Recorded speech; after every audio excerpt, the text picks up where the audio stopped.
Good evening, everyone. I am Kevin Terraciano, the chair of the UCLA Meyer and Renee Luskin Department of History. Welcome you here for this event, this Why History Matters program that's sponsored by the History Department. We've had, I think, more than 30 of these programs since 2011 on a variety of topics, such as history and conflict resolution, climate change, women's rights as human rights, the past and future of the Middle East, history in the classroom as controversial, do statues matter, mayors on the future of Los Angeles, voter access in California, incarceration in California, perspectives on academic freedom, historical scholarship and social justice, America on strike, labor takes center stage, America's gun problem and reproductive rights and justice, and last spring we had one on the wildfires in Los Angeles. Tonight we have a very special presentation called Storytelling on Screen, and I would like to introduce the organizer of this panel tonight and the moderator of this panel, Professor Jamie Kreiner, who is an historian of late antiquity and the early Middle Ages. Her work has explored the works of politicos, pigs, and monks in books that ask how historical narratives can illuminate but also obscure the past. She holds the Wellman Chair in Medieval History in UCLA's Department of History, and it's my honor and pleasure to introduce Professor Kreiner.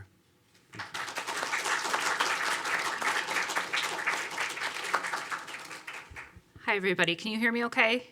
Great.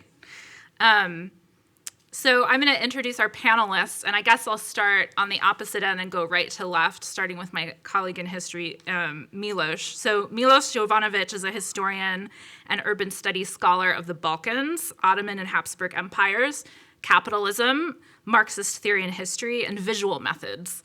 He also wrote and produced the documentary feature film Waterfront, a post-Ottoman socialist story. Thanks for being here, Miloš. To his right is Ana Isabel Fernández, who's a Mexican writer, filmmaker, and scholar with a PhD in American Studies. Her work bridges film and literature, often drawing on her region of origin, the highlands of Jalisco. In 2025, she completed principal photography of her first feature-length film, Agua Caliente. She's also co-writer of Dos Estaciones, 2022. Isabel teaches in the Department of Film, Television, and Digital Media here at UCLA. Thanks for being here, Isabel. Then we have Phyllis Nagy, a professor and head of screenwriting in UCLA's Department of Film, Television, and Digital Media.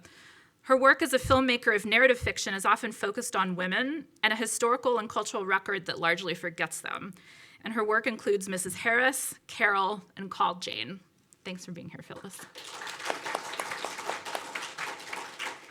Finally, we have Deborah Nadoolman Landis, who's a costume designer, historian, and distinguished professor and faculty director of the David C. Copley Center for the Study of Costume Design. The characters that she's designed has become international cultural icons that still resonate with audiences decades later, including her work on Animal House, The Blues Brothers, Raiders of the Lost Ark, Coming to America, and Michael Jackson's Thriller. And her costume designs can be found in the collections of the Smithsonian Museum of American History, the Rock and Roll Hall of Fame, and the National Museum of African American History and Culture. Thanks for being here, Deborah. And thank you all for being here this evening. And I don't know about you, but I feel victorious already. This is a successful evening because I found out how to get in this building, coming from North Campus. Before the group jumps into a discussion, I wanted to explain the choice to dedicate a session of Why History Matters to storytelling in history and in film. You probably already know historians have a reputation for fact-checking TV shows and films to enumerate what they got wrong about history, but the relationship between the stories we tell in books and the stories we tell on screen is a lot deeper than that. For one thing, TV and film draw a lot of people into reflections about the past. As a historian of the Middle Ages, I have to say I think most students in my classes in medieval history are there because of a show or film or video game that they loved. And we also know from surveys that have been conducted by the American Historical Association and also by a wing of the American Academy of Arts and Sciences called the Humanities Indicators, that historical films and TV shows are the most popular way for American adults to engage with history and with the humanities more broadly. They're incredibly important. And for that reason alone, then, the historicized storytelling that happens on screen is really important, but also vastly underestimated as a form of public history. But the good TV shows and films go even further than that, further than simply staging a good story in a period that's far removed from our own. They can and they do pose serious questions of and make serious interpretations about the meaning of the past. That's how the film scholar Robert Rosenstone has put it. And he and other film scholars and filmmakers have pointed out that storytelling on screen can, and it has, explored the simultaneous familiarity and strangeness of past worlds. So it focalizes people who are part of those histories. That's one way that it happens. And it asks how they were involved and affected, tracking how they felt and made meaning of their experiences. So in the process, films and other modes of storytelling can present, as our colleague Isabel has pointed out, alternative narratives and microhistories. And they can reflect, too, on the impossibility of fully representing or knowing what's going on or what happened in any given moment in time. But although practitioners and specialists know this about storytelling on screen, there's still so much to explore here. So this panel is going to think about some of the intellectual work that historians and filmmakers share in common. And in the process, it may sharpen our sense of the different ways that people find meaning in the past and how we might encourage them to do more of that. And so I'm going to jump right in the deep end here and ask all of you guys on our panel about truth and whether filmmakers and historians think about truth in divergent or similar ways. And this is partly a question about how our respective fields think about facts, about whether fact gets in the way of truth, even if it seems also to exercise a kind of monopoly on what's true. But it's also a question about how we teach our crafts to students at a time when they're skeptical about the possibility of trusting anything, of there being truth at all. So in a nutshell, how do we find, and this is to put it as Phyllis did the other day, how do we find the pertinent story and tell it truthfully, even as we know that objectivity is elusive?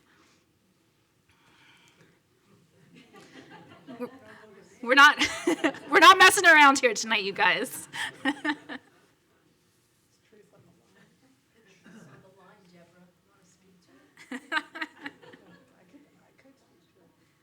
I'll make a fool of myself. I'm going to give, so there's going to be an opening parry. So I've been in the movie business for 50 years. Truth doesn't have much to do with it, right? And I, as a costume designer, I'm pretty low down the totem pole, right? So in my world, the screenwriter comes first. The screenwriter has to come first because nobody can do anything without the text. And actually, someone had told me that what costume designers do is quite Talmudic because we're interpreters of the text. Right? That we're all interpreters of the text, right? And I never see a writer because writers, generally speaking, on motion pictures are not on the set. All of that happens first. So I'm doing this to hand this off to you, Chris. But I will say, and then we can argue about this later, because I love to do that, is that in costume design, the most important thing for a costume designer is to not get in between the audience and the story. Do you understand? So you must always have that enchantment and that suspension of disbelief to be in the story, right? Nothing should catch your eye or take you out of the story. And we're talking about a historic film or a period film, which is any time other than now, any time, could be last year or 5 years ago, past elections. And so not to get in between. And there are very strange things about period costuming that you don't want to see, that you still don't want to see, right? So we can talk about this later, but what we have to do in our goal is to connect and engage our audience. And I really hate to quote Jerry Bruckheimer under these circumstances, but Jerry Bruckheimer once said that we're in the transportation business because we're transporting the audience. The lights go down, you buy a ticket, the world drops away, and you go on a ride. Chris. Me? Okay, well, Phyllis or Chris, in which Phyllis. alternate universe. All right, so there's a parry. I always like to say that fact in storytelling should not get in the way of truth. And I think that historians would understand what I mean. I think we all spoke about the other day how history is written by, usually by people in a period that is contemporary about a period they didn't live in, right? And they're sifting through all the same sorts of material that we are as writers, as directors, as storytellers.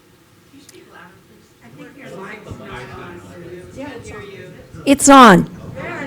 All right, I'll scream. Oh, it's awful.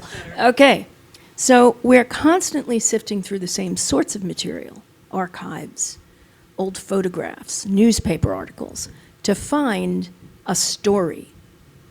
And what I find interesting as a filmmaker, and where the tension is always between fact and truth and then fiction, I think all history is fiction because it's written as we write fiction.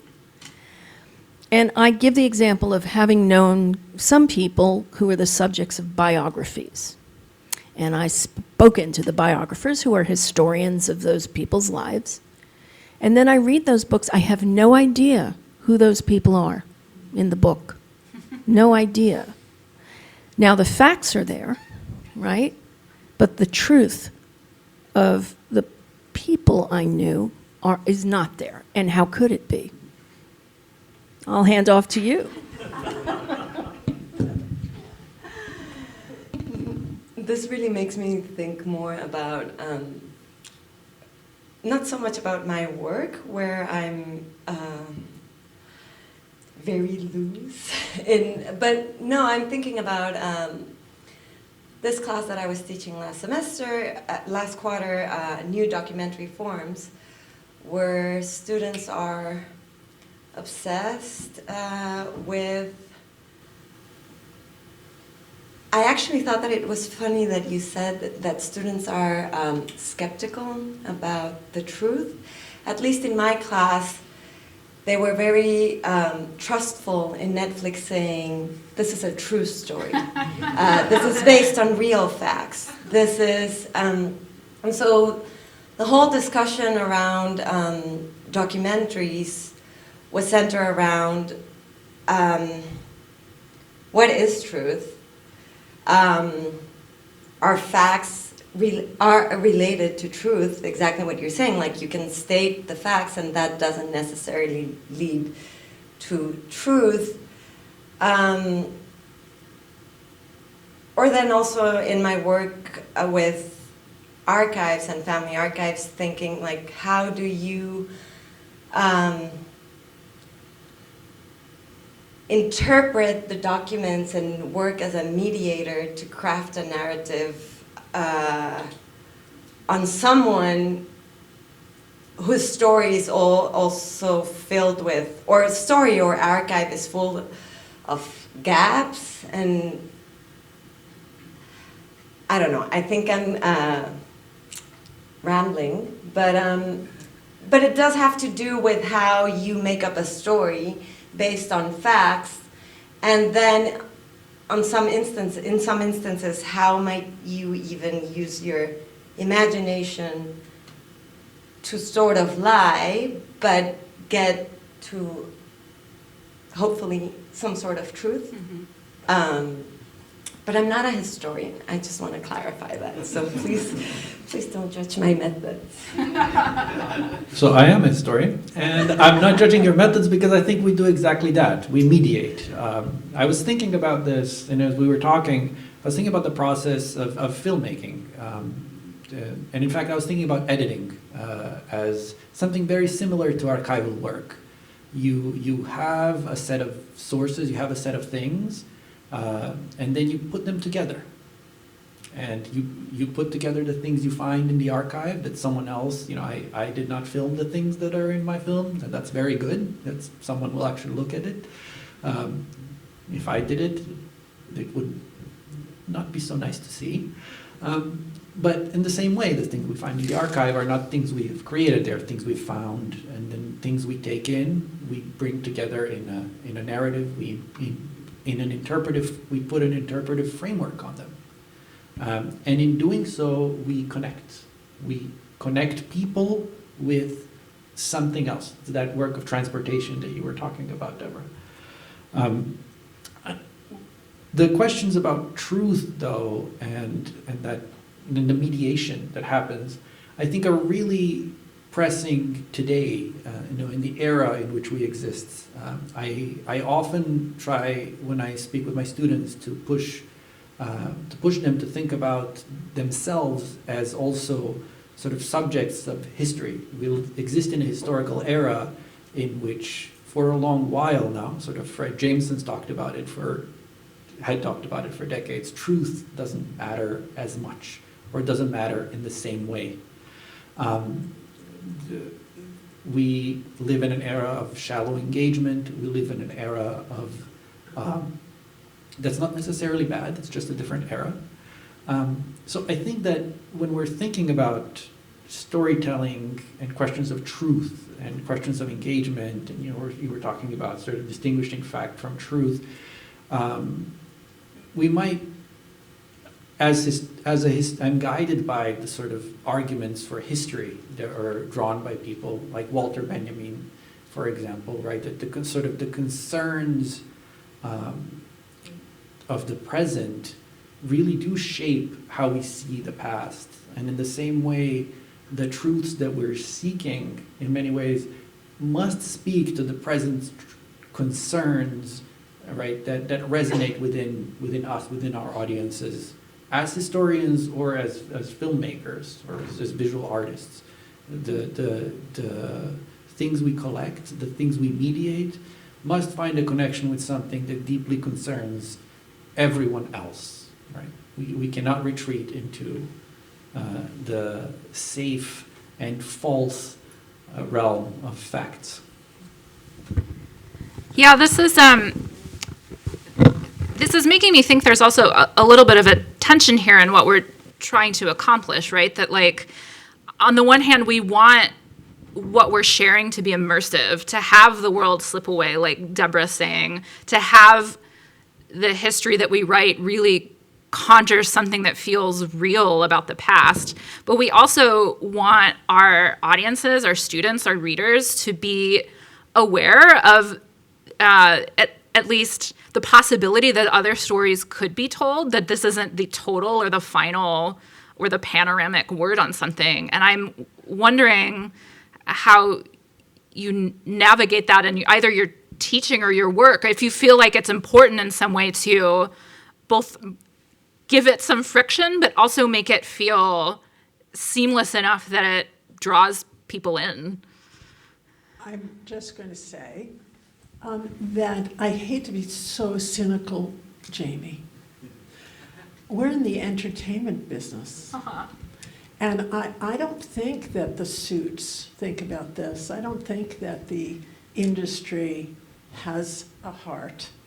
I think they just want to fill the seats in the theater. But you bring this up in your teaching. I know you do. No, of course I bring it up in my teaching, right? But I'm not running a studio, right? So I care. But I think we're, basically in the entertainment business, and anything that we do that kind of feels good to us is kind of a win that we slipped in there. I really wonder. There's so many stories to tell. No, go ahead. Oh, no, I was just going to say about I had two things to comment on. In terms of a documentary and in terms of editing, even your choices, the choice is a point of view. And movies are made in the editing room, and they're as much about what doesn't get included as what's included, right? So there are choices that happen. I don't know if that's the same as historians. I wouldn't know. What were you going to say? No, I was thinking about, in terms of thinking about how to make a narrative seamless, or how to craft a narrative that you try to present as true. I'm thinking about this, and also thinking outside of like the industry with the people that are making films that are not necessarily thinking in, or within the studio system or film as entertainment. I'm thinking of this short documentary that is called A Story for the Motlins by a Brazilian filmmaker who experiments with the question of fact and fiction, fiction and nonfiction, or basically what he does. And I'm defining his film as a documentary, but it might actually be a fiction. What he does is that he creates a story for this wannabe actor who actually who is in the background of Rosemary's Baby. And the narrator of the film, who you assume is the filmmaker, comes up with the story of having found a suitcase in the street full of documents in Madrid. And supposedly all of those documents that surprisingly include home movies, pictures, photographies, like everything that you would want as an historian or archivist, he finds that on the street, and then he has like all the materials to put together a story for the Motlins, the last name of this guy and his family, to move to, that's actually the story that he creates. In any case, I'm not going to tell the story that the filmmaker creates, but what's really interesting about his film is that as he's working in putting together the documents that he found and in creating that narrative, he uses a blank desk, basically like a blank slate, and throughout the whole film, you're seeing his hands putting together and arranging and assembling the photographs, and these days, in thinking about the panel, I was thinking if those hands are just showing how you put together a film or a story, or maybe history if you're working with the archive and with a historical narrative, and it's like making the decisions visible. Mm-hmm. I don't know if any of this makes sense, but I don't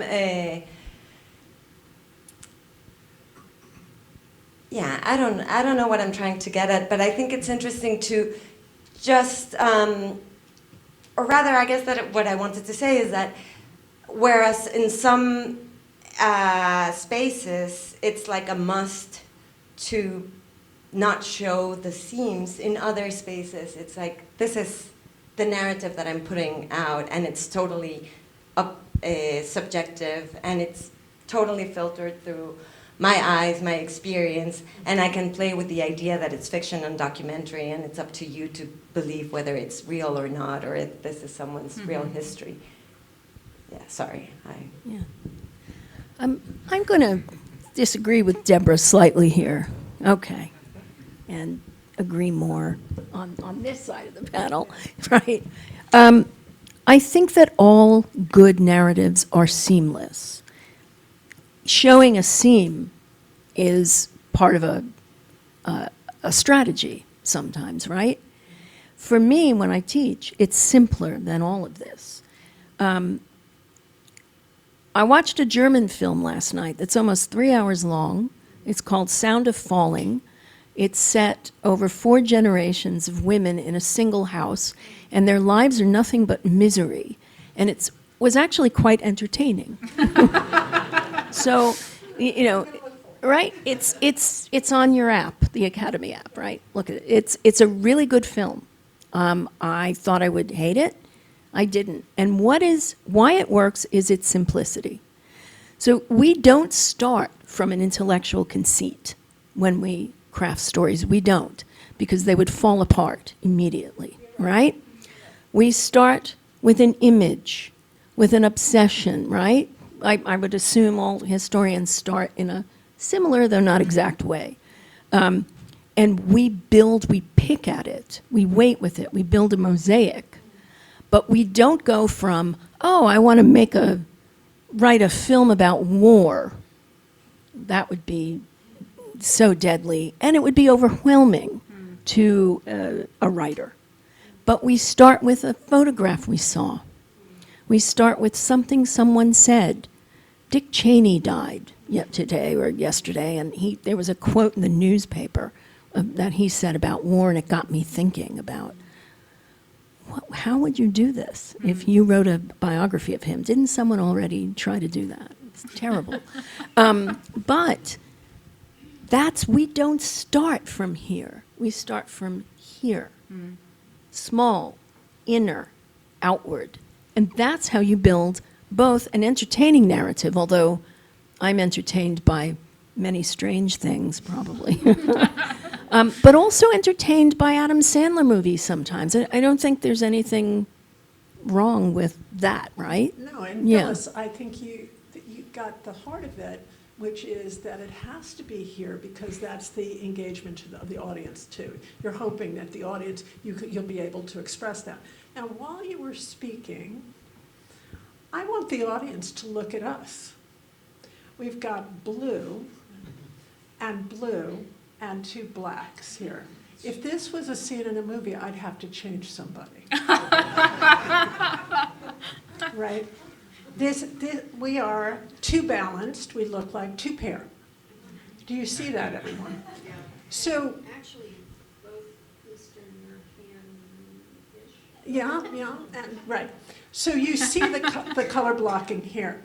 So it helps me with another point, which is this the false framework.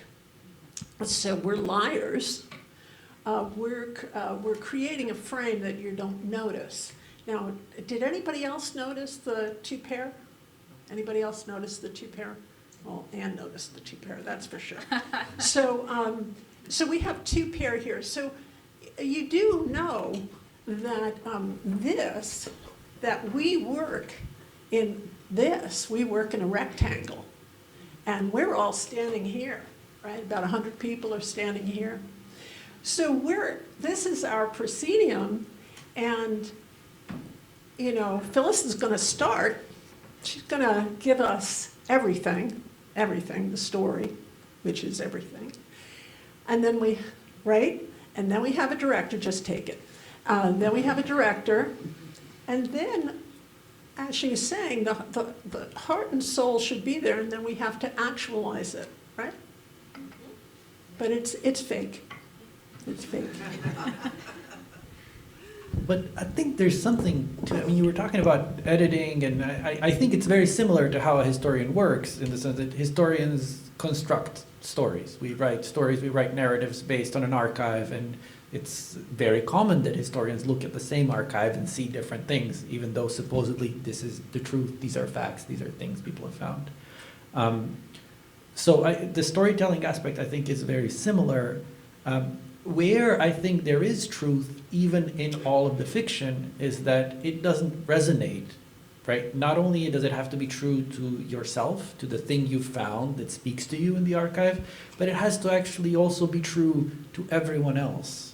It has to be true to an audience, even if historians are not necessarily as profitable in our as publications as the film industry, right? But it has to speak to some concerns of people, on an everyday. So it has to speak to some truth in everybody as well. And so a small example is the documentary that we made is about sort of urban change in the 19th century, gentrification in this neighborhood, and in the 21st century, right, at the same time. Same place, similar things are happening. What does it mean to think about them in parallel? What does it mean to think about the same thing happening 100, 200 years later? And it started because the prime minister of the country at the time made that comparison in a speech. It was that one little thing, and I thought, I have to pick at this, right? Picking at it. It was relevant not because it was intellectually interesting for me.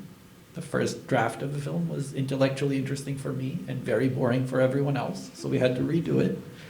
And when it began speaking to the concerns of the residents of that area, to the people whose city was changing before them, when it began speaking to that truth, then it became something. Then it became a story and not an idea. So I think there is truth, a lot of truth in fiction, if it's good fiction. But you just sounded like a studio boss, Miloš. That your idea has to have resonance with everyone. And it does. I know what you mean, but I think what you actually might mean is it has to have resonance for an audience. It doesn't have to be everyone, and it can't be everyone, because then you would be making Forrest Gump, that kind of movie, which, some people like. We won't get into that. But I think we don't think of it that way. You please yourself. If you can't please yourself, you can't please an audience. But you're not writing for everyone. If you wrote for everyone, it would be a disaster, really. The other thing is, and I think this is all connected. A hit movie is not made by the audience seeing it just one time. Everyone has to leave the theater, call everyone they know, and say, you must see this film. So there's some kind of this enchantment, elixir. You see a film, and there's some kind of moment of transference, and you would love to see it again. It's how I feel about Casablanca, right? Or Godfather 2. If I turn on the television and there's Godfather 2, we have to sit down and watch it until the end, right? That's a rule. So how does that, I think that's about truth. I really do. And I have a question for Phyllis that circles back to before, because we started talking about biopics, right, and how the facts are there, but the truth is missed. How do you get to learn about that person so that you can reveal the truth about that person on screen, or just an element of truth about them?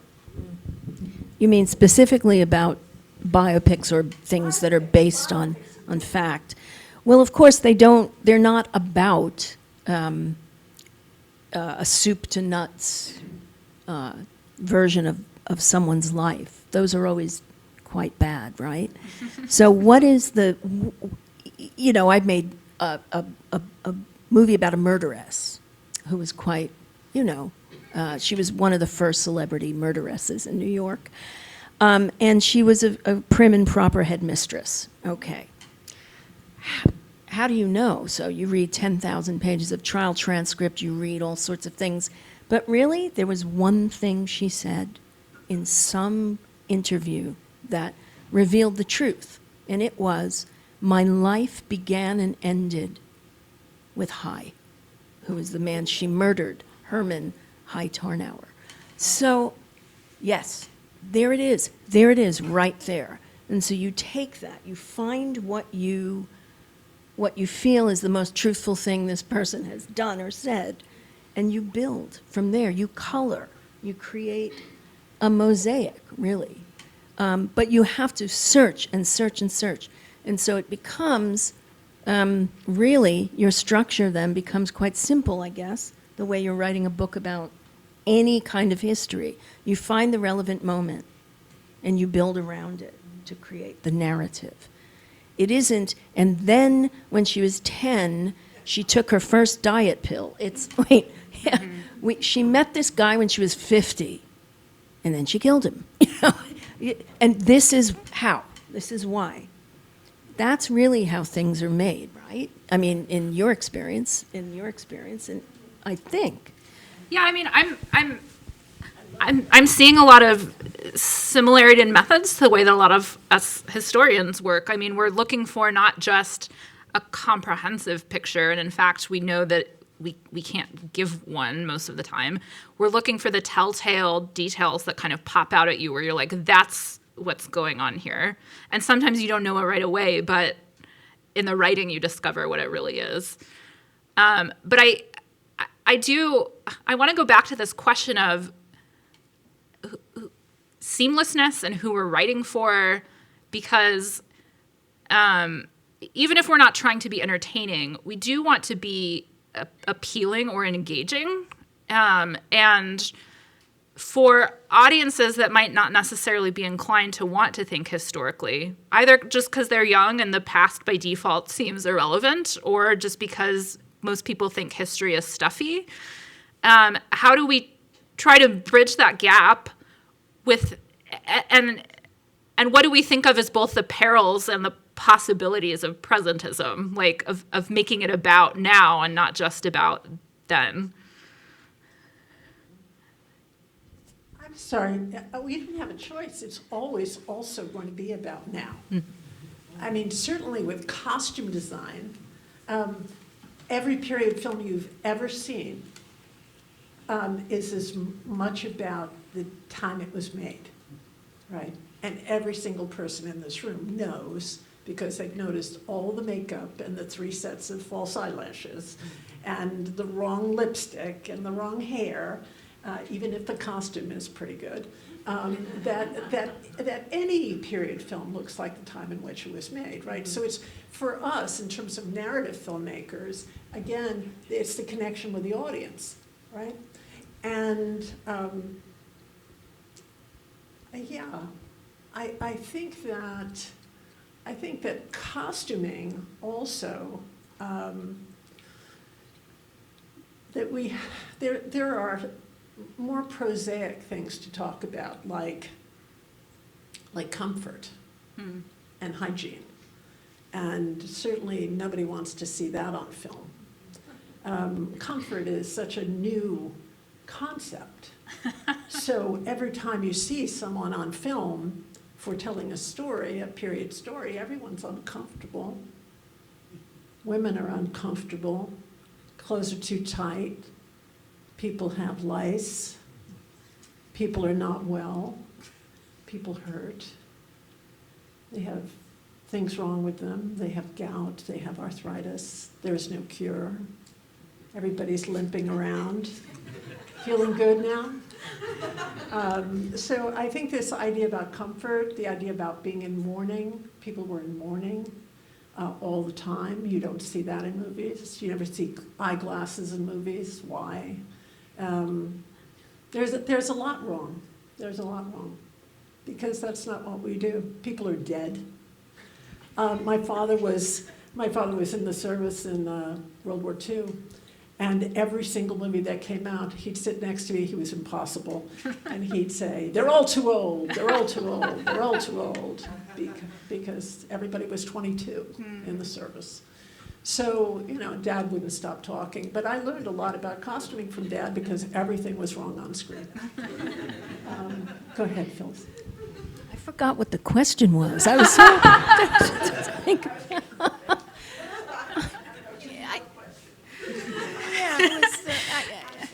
The way we draw people in that is both referential to the present, but some fidelity to what happened.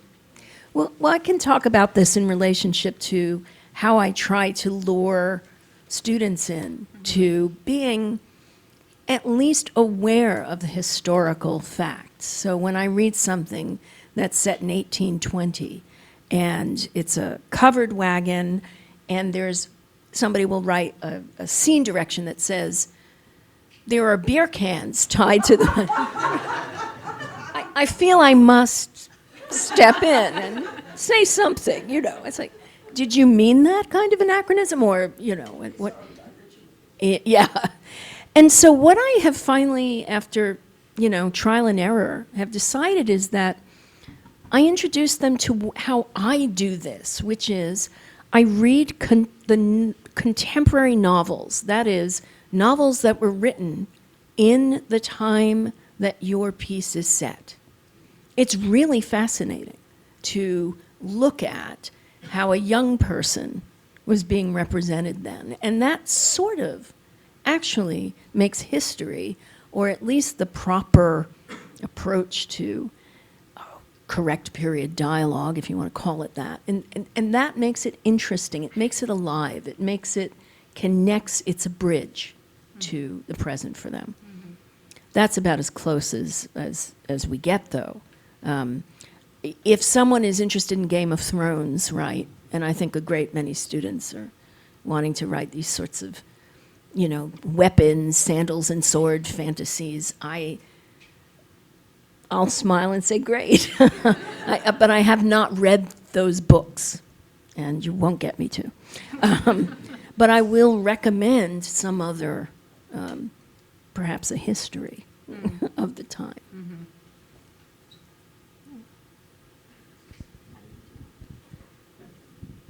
No, I'm actually thinking about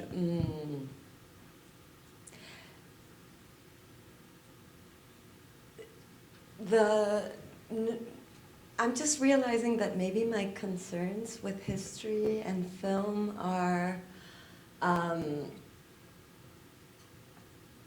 deal with them, they make me take decisions that are, sorry, I'm losing my train of thought. I'm thinking about I was stuck with your question about how you tell students how you do this, and I was just thinking how I don't wonder about, or I don't know, I'm gonna leave it to you. I'm getting totally mixed up. I'm thinking about the way I work with archives in a way that really deals with incompleteness, with fragments, in a way that is more experimental, and that in my classes I insist in, we never get to see very mainstream or things that I consider like formally historical, and it's always documentaries or texts that deal with the archive in very experimental ways. So that's actually why I'm kind of lost, because I'm trying to make sense of like the different ways also in which I engage what I tend to think of incompleteness, mm-hmm. and then also thinking of how as a filmmaker or as a writer, you're also, there's like the question, and I guess also with history, because you're also worried about like putting forward a nice, like a well-written or engaging narrative, no? But I'm thinking like in literature and in filmmaking, politics and aesthetics come into play with the archive, and so going back to it doesn't have to do with how I deal with the present and the past, but I was thinking about the question of truth, going back to that, and I was just thinking about maybe, and I hope it doesn't sound too corny, but thinking about maybe honesty, like trying to do something that is honest, regardless of like the techniques or the mechanisms by which you may possibly deceive, but you're doing something honest that gets you to a brief depiction of a moment in life, or of someone's life, or something, mm-hmm. like not like a whole thing. Your turn. So maybe I'll say something about why history matters.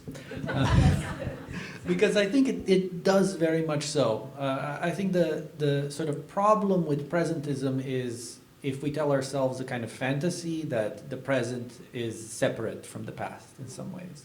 But the role of historians in crafting stories is to, in my view, or perhaps the tradition that I come from, is to really emancipate the audience, right? It is to help others around us understand themselves, understand their present better by understanding how it's always, always deeply tied to the past. They are not separate. Our present day concerns are the results of historical processes and actions. And so it's a little bit of a falsity to say, oh, well, you know, we're really worried about, you know, today, you know, we are deeply concerned with questions of rising fascism, for example, right? These things are not just sort of historical parallels, they're also deeply connected to, that are current. And as a historian, part of our job is to show you, hey, this is where they come from. This is how we are tied to the past, always connected to it. It's not past, it's already here.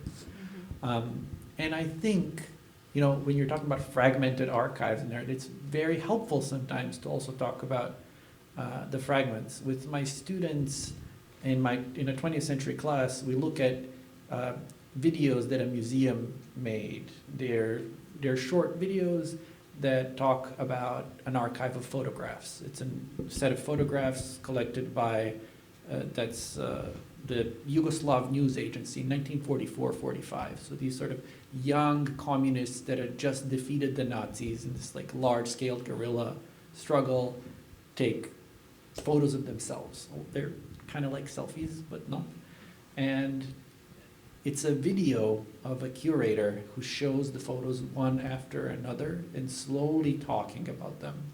So it's really interesting because it speaks to the students on multiple levels. It's about sort of young people having hope after destruction, but it also pushes them to have some distance from that hope, just as the curator does as well.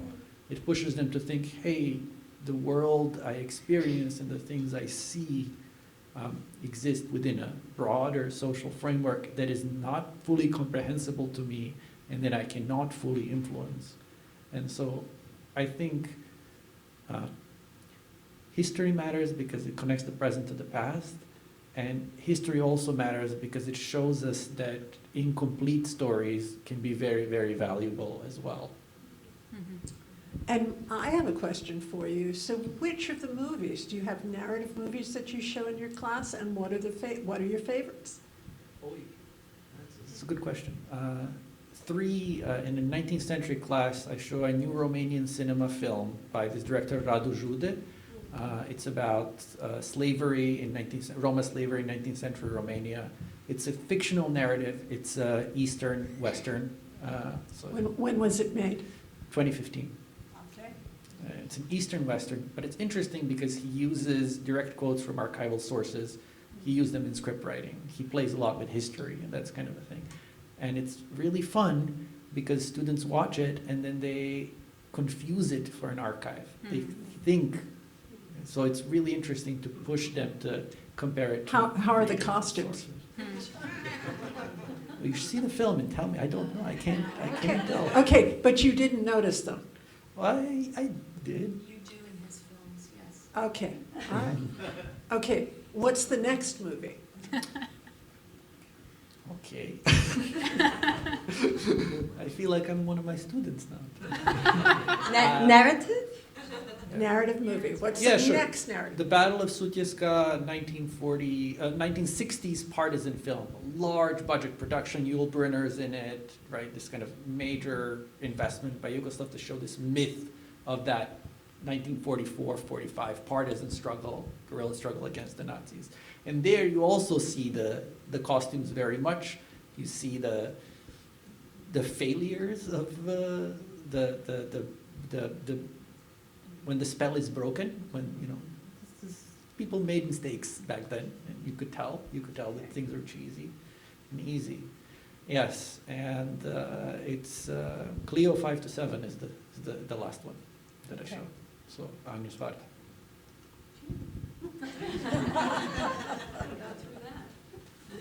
You passed. So before we turn this to questions from you guys, I just want to end with a final reflection from the panelists about if you could pick the brain of a colleague in either film, TV, and digital media or in history, like what would you want to hash out with them a little more? What kinds of, not necessarily full-blown collaborations, but what would you want to explore more together?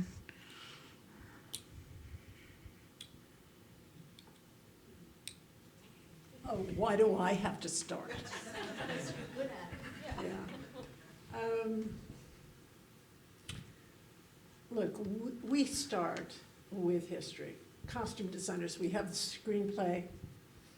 Then we talk to the director, because the director is like the wagon wheel. The director is in the center of the wagon wheel, and then we fulfill that vision. We help bring that vision to the screen, the story to the screen, Phyllis's story to the screen. We always start with the real stuff. You have to know what actually happened. You have to know how people looked. You have to know what the hygiene of the time was. You had to know what the boots looked like, what the underwear was like. It would help to know how people walked, their level of discomfort, right?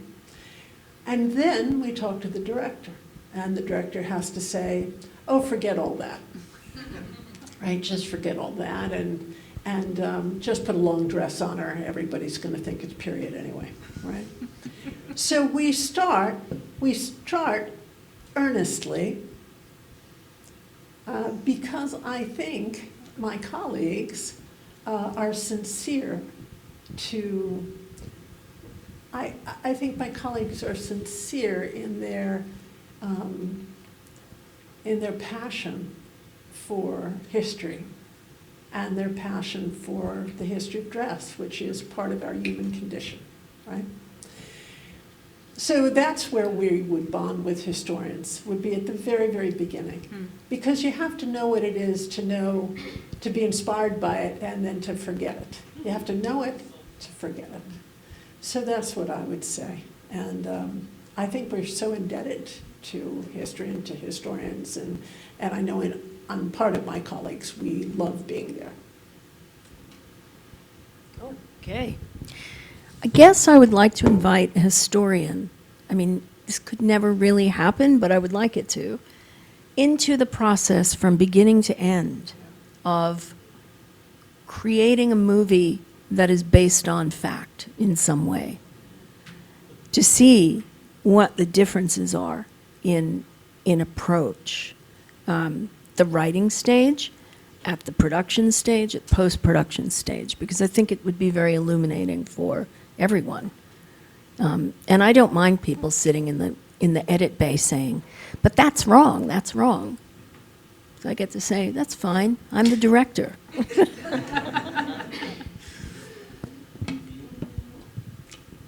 I guess I would be interested in finding collaborations or engaging in discussions that have to do, again, with what I was saying, like how can, like, fabulation, how can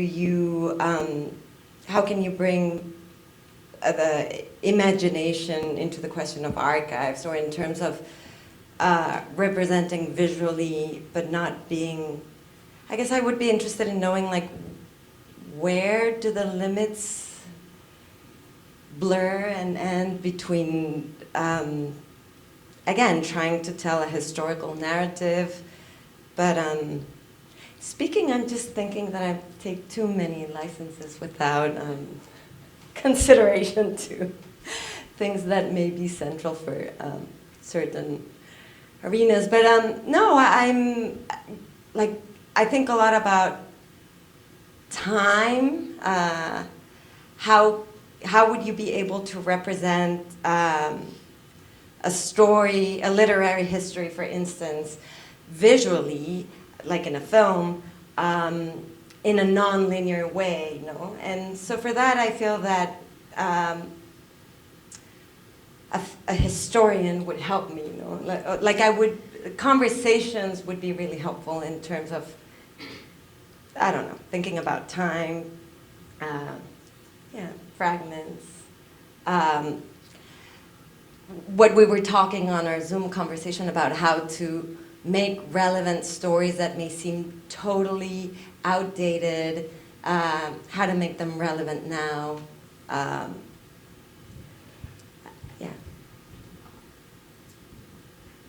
Finding the detail and inviting them to inhabit a world. I got that from the Zoom.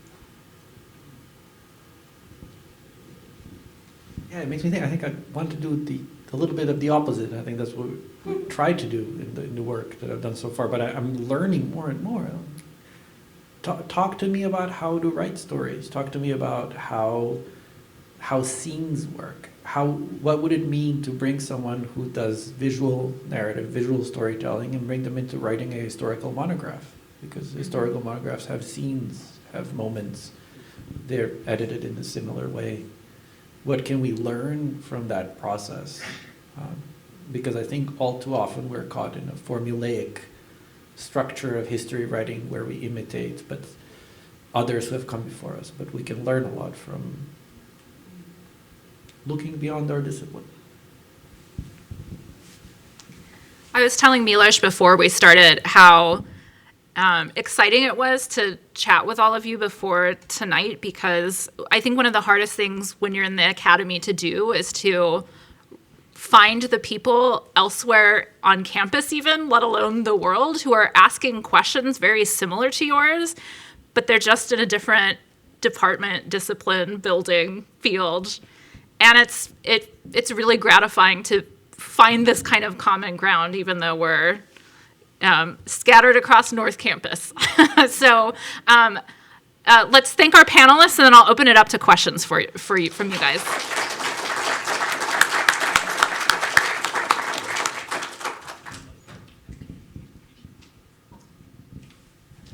We're going to pass around this mic, and we've got a question here in the middle.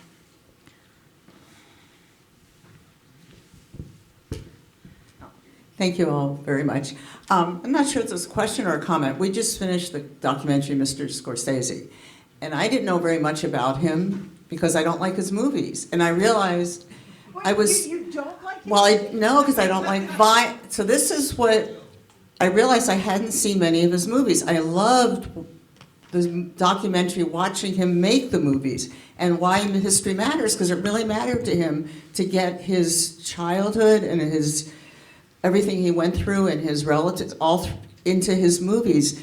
But when I watched what he made, it's just not my thing with most of them, with the violence. And I just wanted to maybe think what you thought of it, because I love the documentary and I love watching his process. But I just personally, and I know a lot of people love his movies, I just didn't. But it just resonated with me why history matters, because it really matters to him. And I just don't know if you have a comment. I'm finding myself kind of torn between. You know, he does great work with film preservation as well, so it extends beyond his interest in Italian-American culture. But I want to ask you, have you seen The Age of Innocence that he made? No. You might like that. I mean, talk about a film that is actually very beautifully observed and historically, culturally accurate. No, it's not. Oh. Read Edith Wharton, yeah. But I love his films. I love Casino, but you might not like that. I don't know. But watch The Age of Innocence. Yeah. Yeah, there's no sex and no violence. So it covers everything. But don't look for accuracy there. You know, he has it's perfect for you.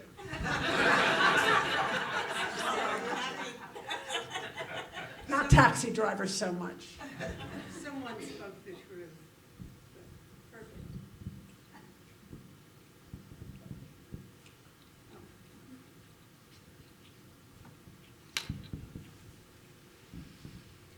Yeah, I just had a comment based on, I think it was what you said about today's culture being a little bit more shallow. I do feel like, though, in today's culture, that there's a yearning for more depth, even though we are a little bit more shallow. And when it comes to why history matters and linking it to current affairs, I would say, what are the two topics of today that you would find most compelling to a broad audience that would allow for really good historical depth to be able to tell that story?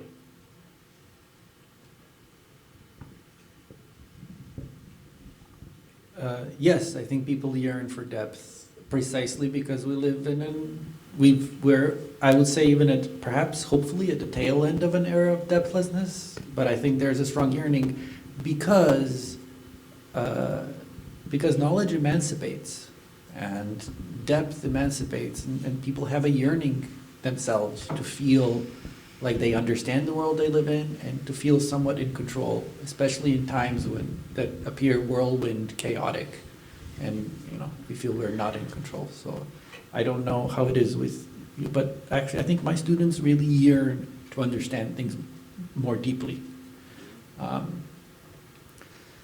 The topics of our age, perhaps I'll let the other panelists offer some suggestions, because I don't know if I can think of two that encapsulate. I don't know either, but in the discussion, Miloš, I was going to ask you what you thought of the movie 1917.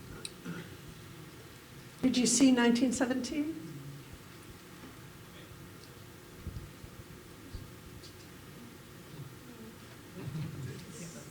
That you thought that much of it? Sorry, I think it's technically extraordinary, and I think it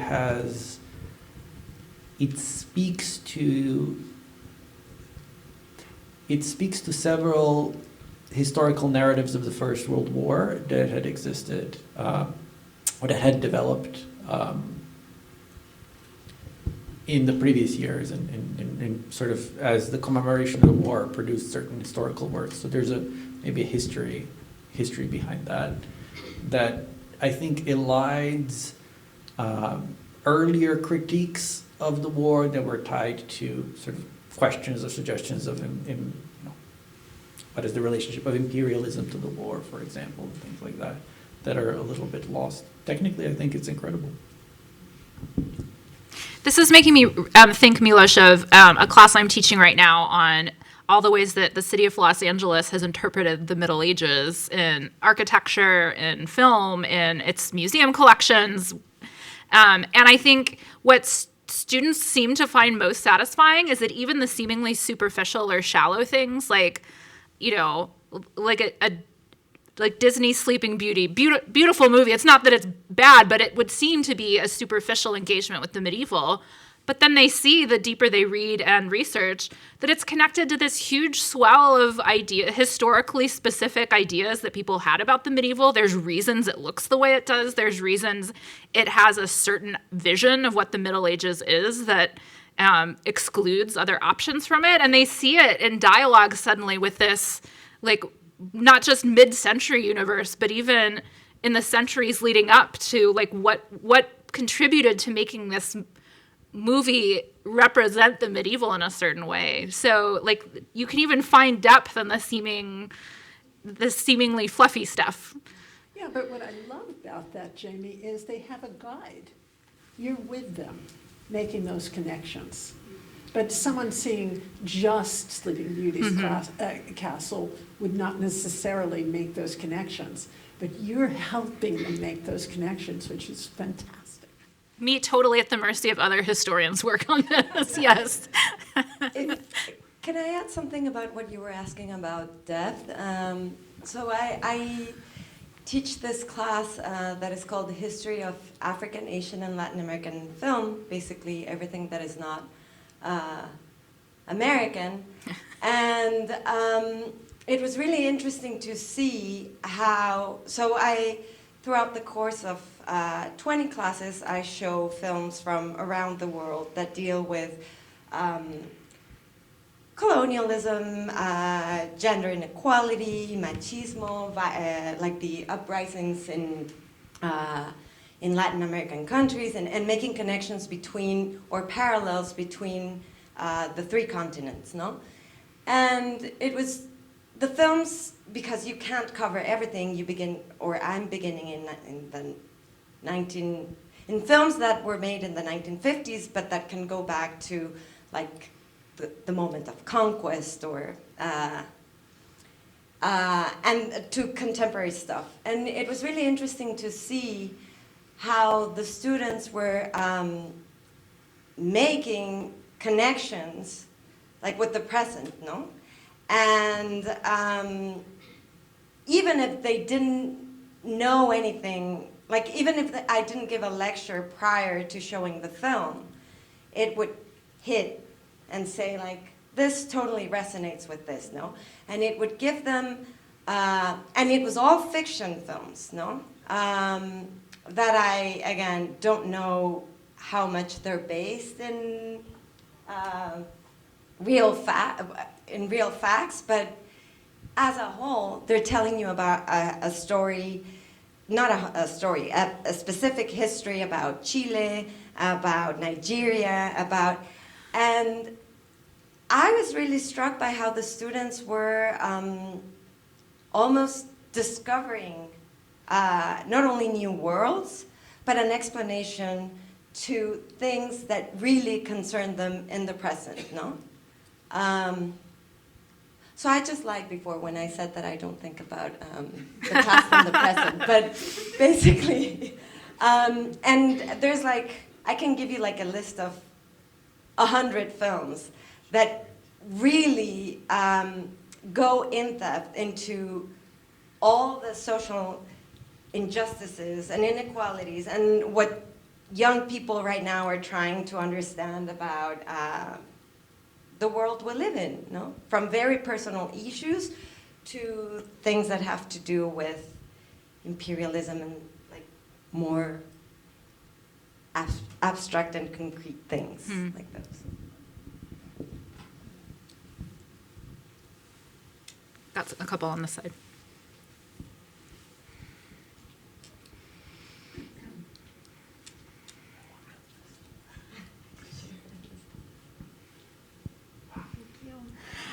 Well, first off, thank you, for being here. I think this conversation is like super crucial in drawing out the relationship between film and history, and I really appreciated the conversations around the archive and the documentary form, which leads me to this question of what is the difference between the archive and the film?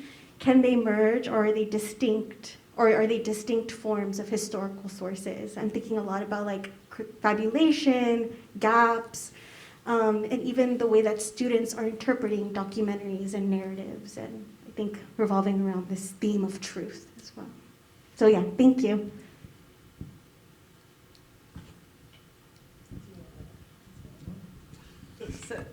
So I guess that's what's called like the archive fever, no? That everything can be an archive. So you have the archive, which can take many different forms, physical, metaphorical, and all that. But then also filmmaking as a practice is like another archival. You're creating an archive, no? And but they also merge because then. Also, there's like a set of films that have to do with personal archives being turned into films. So then it's like you create an archive from the archive, because that narrative that you put together in film is already itself like an archive that someone else in the future can use.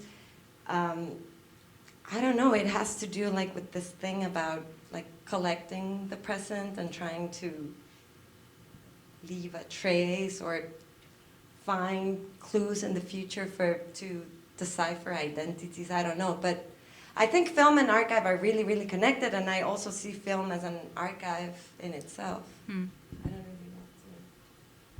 really know. Yeah, I mean, I agree. I think when we watch Cleo with my students, we do that, and then we read Simone de Beauvoir and Guy Debord together, and we try to think about the sort of the fictional as an archive of the mid 20th century, Right.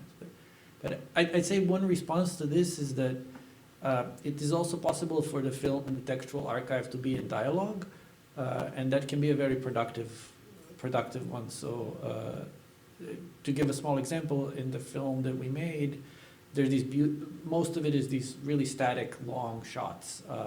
Beautiful cinematography by Miloš Jovanović. He did a great job.